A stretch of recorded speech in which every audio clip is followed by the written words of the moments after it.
প্রীতীয় শুভেচ্ছা। আজকে আছি প্রবাসী গল্পে চ্যানেল 24-এর। আমি পলাশশীল। আমাদের সাথে আছে সিআইপি মোহাম্মদ লিয়াকত আলী চৌধুরী। আসসালামু আলাইকুম। আপনি কত সালে ওমানে এসেছেন? আর আপনি কি ওমানে এসে কি ব্যবসা শুরু করেছেন না চাকরি দিয়ে শুরু আপনার? আমি প্রথমে 1981-এ ওমানে আসি, জানুয়ারির 5 তারিখে চাকরি নিয়ে আসি এবং চাকরিতেই 3 বছর কন্টিনিউ করেছিলাম। 3 বছর পর আমি কন্ট্রাক্টিংয়ে নামি। এরপরে আবার কিছুদিন কন্ট্রাক্টিং কাজ করার পরে আবার ওই ব্যবসা বাণিজ্য যখন একটু রিসেশন আসে 1986-এ, তখন আমি আবার একটা সাইন কোম্পানি জয়েন করি। তো সাইন কোম্পানিতে একটা পাকিস্তানি কোম্পানি ছিল, ওইখানে আমি 10 মাসের মতো কাজ করে একটা অভিজ্ঞতা অর্জন করি। এরপরে আমাকে একটা ওমানি একটা সাইন কোম্পানি আমাকে অ্যাসাইন করেছে তার as a sales marketing executive হিসাবে এবং টেকনিক্যাল অফিসার হিসাবে। তো ওই কোম্পানিটাতে আমি 1997 পর্যন্ত কন্টিনিউ করেছি অ্যাজ এ মার্কেটিং এক্সিকিউটিভ থেকে নিয়ে ম্যানেজার পোস্ট পর্যন্ত আমার ছিল। এরপরে 97-এ আমি নিজস্ব ব্যবসা শুরু করি। এখন বর্তমান আমার 4টা কোম্পানি আছে। আমার মেইন কোম্পানিটা হলো গোল্ডেন আজেবা ওয়াইসিস, সেকেন্ড কোম্পানিটা হলো ডায়মন্ড আজেবা সাইন ম্যাটেরিয়ালের কোম্পানি, থার্ড কোম্পানিটা হলো একটা পাইনিয়ারিং কার সার্ভিস, ফোর্থ কোম্পানিটা হলো একটা আরিয়া ফামলা ট্রেডিং বলে একটা কোম্পানি, যেটাতে আমরা কার পেইন্ট সেল করি। বাংলাদেশি কতজন ওয়ার্কার আছে আর বাইরের কতজন? আর সব মিলিয়ে যেহেতু অনেকদিন যাবৎ ভিসা বন্ধ, আপনি কি মনে করেন যদি এর মধ্যে যদি ভিসা খুলে ভালো হবে না খারাপ হবে, এটা আপনি যদি জানান। 13টা কোম্পানিতে মোট এখন 60 জনের মতো ওয়ার্কার্স এবং অফিসের স্টাফ মিলে আছে, যেটা আমার গোল্ডেন আজেবাতে আছে 35 জনের মতো, ডায়মন্ড আজেবাতে আছে 4-5 জনের মতো, আর বাকি পাইনিয়ারিং কার সার্ভিসে আছে 15 জনের মতো, আরিয়া ফামলা ট্রেডিং এ আছে 2 জন। তো সবগুলো মিলে 60 জনের মতো লোক আছে। ওই এর মধ্যে 3-4 জন পাকিস্তানি আছে আর 2-3 জন ইন্ডিয়ান আছে, বাকি সব বাঙালি। আর ভিসার কারণে আমরা একটু অসুবিধায় আছি, যেহেতু বাঙালিদের ভিসা বন্ধ। তো আমি আবার আমার কাছে এমন ধরনের লোকও আছে যে লোক আমার 35 বছর ধরে আমার কাছে কাজ করে, সেরকম লোকও আমার কাছে আছে। তো আলহামদুলিল্লাহ আজ পর্যন্ত আমার কোনো লোককে আমি নিজের থেকে তাদেরকে টার্মিনেট করি নাই। শুরু থেকে এই পর্যন্ত 35 বছরও একজন লোক যদি আমার কাছে কন্টিনিউ করে, তাহলে আপনি চিন্তা করে দেখতে পারেন। একজন বিজ্ঞ আলেম বলেছে যে একজন মানুষ, সে একজন যদি কোম্পানির মালিক হয় বা একজন হলে তাকে কে আপনি চিনবেন কিভাবে তার? তো উনি জবাব দিল, তাকে চেনার জন্য একটা উপায় আছে, তার কাছে পুরনো কত লোক আছে, মানে তার কর্মচারীর মধ্যে পুরনো লোক কতদিন পুরনো লোক আছে। তো ও হিসাবে আলহামদুলিল্লাহ আমি বলতে পারি যে আমার কাছে 35 বছর ধরে একজন লোক কাজ করে, যার বাড়ি নোয়াখালী, আমার বাড়ি চিটাগাং। তো সেও এখানে বলেছে যে আমি আলহামদুলিল্লাহ এতদিন ধরে ওনার কাছে কাজ করতেছি।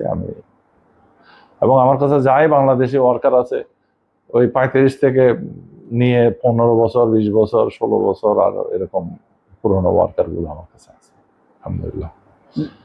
এবং আমার একটা মেসেজ হলো, আমাদের বাংলাদেশের ওয়ার্কার আমরা আনতে চাই কাজের জন্য। হ্যাঁ, তো এতদিন ভিসার বন্ধ থাকার কারণে আমরা বাইরের থেকে লোক আনতে পারি না। তাই আমি আমার কাছে অনেক যে ইন্ডিয়ান এবং পাকিস্তানি বাইরের লোক দিয়েও কাজ করে একটু কষ্টে আছি, মনে করেন অসুবিধায় আছি, কারণ যেহেতু ভিসা বন্ধ। তো এখন সামনে যদি ইনশাল্লাহ আল্লাহর রহমতে যদি ভিসা খোলে, তাহলে আমি আরো বাইরের থেকে লোক আনার বাংলাদেশ থেকে লোক আনার চেষ্টা করব। সুপ্রিয় দর্শক, এতক্ষণ আপনারা আমাদের সাথে থাকার জন্য ধন্যবাদ। ভালো থাকবেন। অন্য একদিন অন্য কারো একজনকে নিয়ে আপনাদের সামনে আসব। আমি পলাশ শীল, চ্যানেল উপর, ওমান।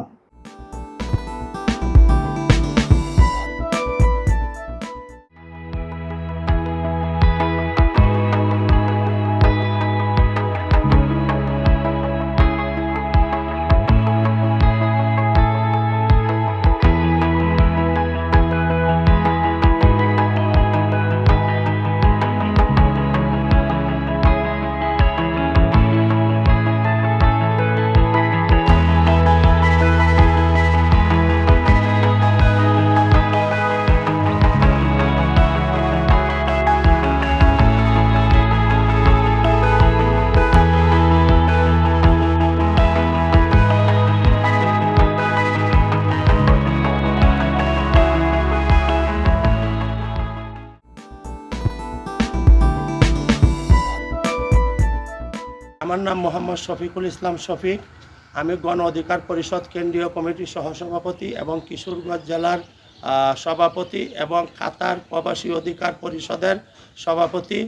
আমার বাড়ি হচ্ছে কিশোরগঞ্জ 2, পাকুন্দিয়া কটিয়াদি, হুসিন্দি ইউনিয়ন। আমার এলাকাটা হচ্ছে একটি কৃষি প্রধান এলাকা। এখানে আপনার বিভিন্ন ধরনের মিল, ফ্যাক্টরি, ইন্ডাস্ট্রিজ নাই। এইখানে আপনার উন্নত ধরনের কোনো শিক্ষা ব্যবস্থা নাই, উন্নত ধরনের কোনো খেলাধুলার স্টেডিয়াম নাই, এবং এদেশের যোগাযোগ ব্যবস্থা একদম ব্যাহত। আমি যদি নির্বাচন হইতে পারি, সকল জনগণের ভোটে আমাকে যদি নির্বাচন করতে পারে, যদি আমি হই, আমি যদি পবিত্র সংসদ ভবনে যেতে পারি, সর্বপ্রথম আমি দুর্নীতি নিয়ে কাজ করব এবং এলাকার রাস্তাঘাট নিয়ে কাজ করব। এদেশের যুবককে, এ দেশে যারা প্রায় 4 কোটি বাংলাদেশের শিক্ষিত যুবক আছে, তাদেরকে আমরা আরও এক্সপার্ট করে তাদেরকে আমরা দেশে এবং বিদেশে বিভিন্ন জায়গা কর্মসংস্থানের সুবিধা করব। এখানেই যাচ্ছি, জনগণ বলতেছে, অতীতে আমরা অনেক দলকে আমরা ভোট দিয়েছি, আমরা দেখেছি তারা ওই দেশের সার্বিক কোনো তেমন আমাদের মনের যে আকাঙ্ক্ষা বাসনা তা পূরণ করতে পারে না। ইদানিং আমরা নতুন দলকে দেখব, কারণ আমাদের গণ অধিকার হচ্ছে তারুণ্যের অহংকার। কারণ আমাদের গণ অধিকারে আছে একজাক ঢাকা ইউনিভার্সিটির যুবক এবং যুবতীরা। আশা করি এখন বাংলাদেশ যদি যুবকদের হাতে পরিচালিত হয়, অবশ্যই আমরা একটু শক্তিশালী রাষ্ট্র আমরা গঠন করতে পারবো। আমি একজন প্রবাসী, আমি যদি পবিত্র সংসদ ভবনে যাই, ইনশাল্লাহ কোনো একটা প্রবাসীর উপরে এয়ারপোর্টে কোনো অত্যাচারিত হবে না, কোনো নিপীড়িত হবে না, কোনো জুলুমের শিকার হবে না। এবং যারা আমাদের গ্রাম অঞ্চলে প্রবাসীরা আছে, তাদের ফ্যামিলির প্রতি মানুষের বিভিন্ন ধরনের অত্যাচার জুলুম করে, আমি যদি নির্বাচিত হই, ইনশাল্লাহ প্রবাসীদের প্রতিটা ফ্যামিলিকে আমি সুরক্ষা দিতে আমি বাধ্য। ইনশাল্লাহ আমাদের আসনটা হচ্ছে, নির্বাচনী এলাকা হচ্ছে কিশোরগঞ্জ 2, পাকুন্দিয়া কটিয়াদি। আমাদের পাকুন্দিয়া কটিয়াদি থেকে গণ অধিকার পরিষদের মনোনীত প্রার্থী জনাব মোহাম্মদ শফিকুল ইসলাম শফিক। আমি ওনাকে ট্রাক মার্কাকে বেছে নেব, তার কারণ হচ্ছে আমি দীর্ঘতম সবচেয়ে ফার্স্টের কাতারে যাকে বলবো, আমি বিপিনুরকে পছন্দ করি। সে একজন মেধাবী ত্যাগী নেতা, বাংলাদেশের এখন তরুণদের আইডল বলতে পারেন, আমারও আইডল সে একজন। আমাদের পাকুন্দিয়া কটিয়াদি থেকে বিপিনুরে পছন্দ করে প্রার্থিতা দিয়েছে শফিকুল ইসলাম শফিক, গণ অধিকার পরিষদ কেন্দ্রীয় কমিটির সহসভাপতি এবং কিশোরগঞ্জ জেলা গণ অধিকার পরিষদের সভাপতি। আমি এখন একজন নতুন তরুণ ভোটার। আমি প্রথম ভোট ইনশাল্লাহ আমি ট্রাক মার্কার পক্ষে দেব। মেয়ের টাকা লাগিয়ে না দিতেছে, তারা সহযোগিতা করছে, বা একটা গরিব মানুষ ওষুধ টাকা দিতেছে না এমন করছে, বা একটা মানুষ একটা ঘর দর বানতেছে না এমন ধরনের করছে। আরও মনে করেন চলাফেরা যে বাপ নাই মা নাই কারো, এমন সহযোগিতা করছে। স্কুলে যেতে না, বা স্কুলে একটা পরীক্ষারেও অনেক কিছুই করছে। এই জন্যই আমি শফিকুল ভাইকে ভোট দিবার আকুতি।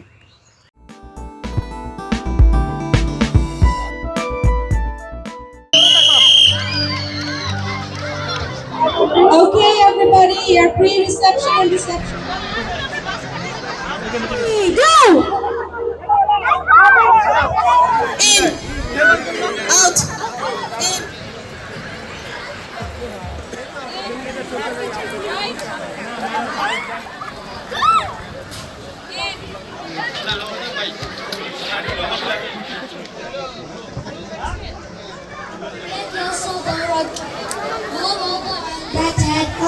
broken your bank.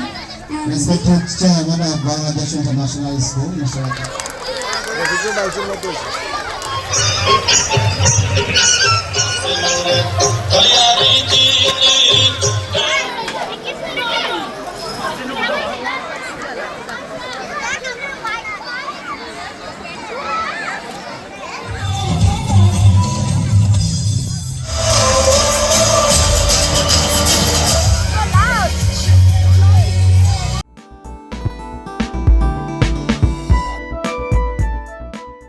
প্রশ্ন না আগে থেকে বলা যাবে না, হাত তুলতে হবে। আর মেয়েদের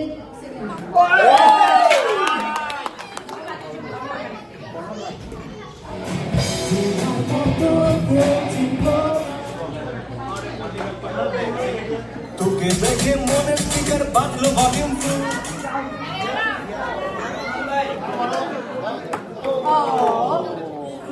তুমি কোন শহরের মাইয়া গো